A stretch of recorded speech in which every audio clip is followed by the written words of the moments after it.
Bonjour, c'est Frédéric pour Road Story. Aujourd'hui, je vais vous raconter la visite exclusive de l'usine Koenigsegg. L'histoire d'une visite pas comme les autres, chez un constructeur pas comme les autres, vécue par notre ami Loïc Pontani. À l'époque, en 2011, il faisait son premier voyage presse, une visite exclusive chez Koenigsegg. Il y a 10 ans, Internet était alors dans une phase de transition. Les forums de discussion sont en perte de vitesse, les blogs gagnent petit à petit du terrain, les chaînes YouTube sont encore balbutiantes. Les marques commencent sérieusement à regarder ces acteurs du web et comprennent que les influenceurs de demain seront donc sur ce web. Ce tissu automobile Internet est encore en construction, en quête de légitimité. Pour le moment, les événements sont encore majoritairement réservés à la presse et à la télévision. C'est Michelin qui propose à Loïc d'aller visiter l'usine Koenigsegg en Suède, et plus particulièrement la Koenigsegg Agera. Oui, quand même. Quelques chiffres. V8 biturbo, 960 chevaux, 1100 Nm de couple pour un poids de 1330 kg. Le 0 à 300 est expédié en 14 secondes et demie et la vitesse de pointe, au sol bien sûr, est de 420 km/h.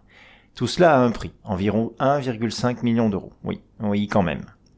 Si aujourd'hui personne n'oserait critiquer les productions du constructeur suédois, ce n'était pas vraiment le cas il y a 9 ans. La presse, pour commencer, doutait de la réalité des performances de l'auto, sans parler de sa fiabilité. Il faut dire que cette marque, venue de nulle part, qui se mettait au niveau de Bugatti, le fleuron du groupe Volkswagen, c'était plutôt intriguant. Quasiment aucun journaliste n'ayant pu tester la voiture, on pouvait également s'interroger sur les capacités dynamiques du missile. Voilà, le décor est planté, on peut commencer notre récit. 12 septembre 2011, dans la petite ville d'Ängelholm. Vous l'aurez peut-être deviné, c'est en Suède. Nous arrivons à l'hôtel, quelque peu perdu au milieu de nulle part, le Valhall Park Hotel. Une ancienne base militaire reconvertie en hôtel, c'est original mais clairement pas très romantique. D'un autre côté, pour un voyage presse en célibataire, le côté romantique n'est pas si important que ça. Mais ce n'est que le lendemain matin, en prenant le bus pour se rendre à l'usine Koenigsegg, que l'intérêt de l'hôtel sera évident. Au bout de 500 mètres, le bus s'arrête, car l'usine est aussi sur cette ancienne base militaire. Alors une fois passé le grand panneau Koenigsegg, une déception. Si vous avez déjà eu l'occasion de visiter des usines de constructeurs automobiles, vous avez déjà dû voir des parkings plus ou moins remplis de voitures de la marque. Eh bien, sur le parking de Koenigsegg, pas une seule Koenigsegg en vue. On devra se contenter de la Saab 9.5 Aero de Christian von Koenigsegg lui-même.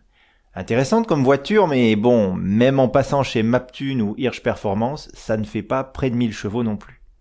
Le planning de la journée est simple, le matin on essaie la voiture, en passager, et l'après-midi on visite l'usine.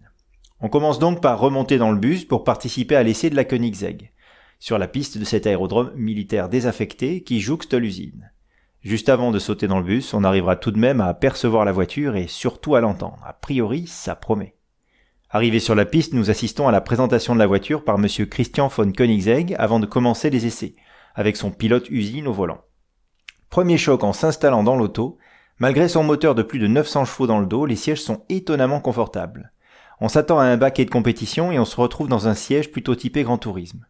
Sur ce, Christian attache le harnais, ferme la porte à la cinématique impressionnante et nous voilà enfermés dans un petit habitacle avec un pilote inconnu façon Stig et 960 chevaux prêts à être lâchés. À peine le temps de déglutir et nous voici partir sur le régime du ralenti. Alors dire que ça ne pousse pas serait mentir, mais la poussée n'est pas si impressionnante que ça compte tenu de la cavalerie. Bien entendu, si on regarde le chronomètre ou juste la timeline des vidéos, les performances annoncées sont là. Mais ce qui frappe plus que la puissance de la poussée, c'est surtout que cette poussée ne faiblit pas. Vu la longueur de la piste, on a à peine dépassé les 260 km/h, mais sans sentir le moteur faiblir un seul instant. À ce moment, appuie sur les freins, que dire ? On se doute que des freins prévus pour arrêter une voiture capable de dépasser les 400 km/h doivent être plutôt efficaces. En pratique, ça va plus loin que ce que l'on imaginait, et aucune référence ne vient à l'esprit pour essayer de comparer cette capacité de freinage. On fait ensuite plusieurs essais avec des changements d'appui à 160 km/h. La voiture est heureusement rivée au sol, ne prend pas une once de roulis. On entend bien les Michelin Supersport qui commencent à crisser, mais sans perte brutale d'adhérence. C'est net, c'est propre. On peut passer à la visite de l'usine. On remonte dans le bus pour rejoindre la ravissante Aldora von Koenigsegg qui nous fera visiter l'usine. Cette visite d'usine chamboulera aussi pas mal de références. À l'intérieur, tout est blanc, immaculé. Dur de croire qu'on va fabriquer une voiture. On s'attendrait plutôt à voir un chirurgien débarquer pour pratiquer un double pontage coronarien. Mais non. Ce qui est surprenant quand on visite l'usine Koenigsegg, c'est de se dire qu'avec juste 45 employés, la marque arrive à assembler pas loin de 20 voitures par an. Mais surtout un nombre impressionnant de pièces est fabriqué sur place. Aldora nous explique qu'en effet, si un prestataire peut fabriquer une pièce en respectant la charte de qualité imposée par Koenigsegg, alors la pièce est fabriquée à l'extérieur, mais que dans le cas contraire, ils n'hésitent pas à fabriquer la pièce eux-mêmes. C'est ainsi que, par exemple, les impressionnantes jantes en fibre de carbone sont fabriquées à la main dans l'usine. Le moteur, quant à lui, spécifique à Koenigsegg, est fabriqué au Royaume-Uni, mais tout de même assemblé à la main dans l'usine. La visite sera l'occasion de prendre quelques clichés de quelques modèles autorisés seulement, certains clients n'ayant pas envie de voir des photos de leurs propres jouets à plus de 1 million d'euros avant même d'avoir pu en prendre même le volant. Sans surprise, nous apprenons que chaque modèle est unique et largement personnalisé par le futur propriétaire. Il est donc bien difficile de savoir quel est le prix précis d'un véhicule sortant de l'usine. Nous apprenons aussi que les clients apprécient fortement la proximité du petit aéroport qui permet d'arriver en jet privé en toute discrétion. Moi aussi j'espère qu'un jour, Carlos Ghosn viendra me chercher à la descente de mon RER A, presque privé, pour me présenter ma Clio neuve en toute discrétion. Au fait, dans tout ça, il faut tout de même rappeler que c'est Michelin qui a invité Loïc à l'origine.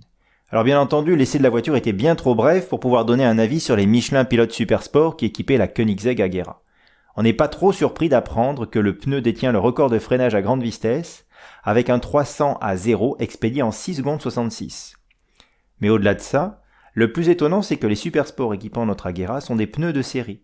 En effet, sur la Bugatti Veyron, les pneus ont été spécifiquement développés par Michelin pour Bugatti. Tandis que pour l'Agera, même si les équipes de Michelin ont travaillé avec les équipes de Koenigsegg, les pneus qui équipent la supercar suédoise sont les mêmes que ceux qui équipent la Gumpert Apollo, la Ferrari 458 Italia ou la Lamborghini Gallardo LP 560, à part les différences de dimension bien sûr. Et quand on sait que le changement des 4 pneus de l'Alsacienne coûte près de 30 000 €, on se dit que ce n'est pas plus mal, mais ce n'est encore une fois que la vision de quelqu'un qui roule plus souvent en RER qu'il ne vole en jet privé. Voilà. En espérant que ce récit vous aura plu, n'hésitez pas à revenir régulièrement sur Road Story pour bien d'autres histoires. À bientôt.